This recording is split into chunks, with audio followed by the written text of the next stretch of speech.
Hello and welcome to the Omron Quick Tip video series. In this quick tip, we're going to show you how to configure the local I/O on an NJ controller. You'll go to Configurations and Setup, then double click on CPU expansion racks. You'll come up with this particular picture. If you want to add an I/O, you pick the type of I/O over here, and underneath you'll see all the I/O that the CPU can handle. In this particular case, I'm going to pick an analog I/O, and I can either double click and it will show up on the left side, or I can click it and drag it over and put it where I want to put it.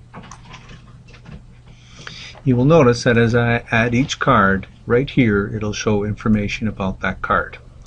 I can even go in and configure the card itself. I can also, as a quick point, pick a single channel or all the channels, depending on what's easier for me. What this will also do is tell you, by clicking on this little arrow, the total width of what you're building and the current consumption.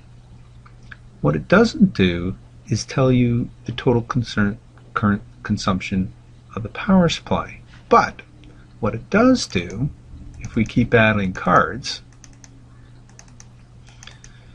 it will tell you if you exceed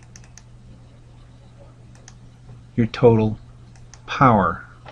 And what I'm going to have to do is get rid of this card and add a card. There we go.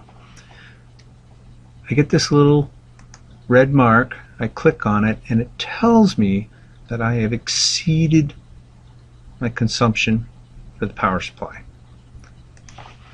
So that's good. Once I fill up the backplane, I may need more cards. Whoops, can't do that. How about picking a card that uses less power? Maybe that one. I may want to add a rack. I right click, add a rack, and I can start the whole process all over again.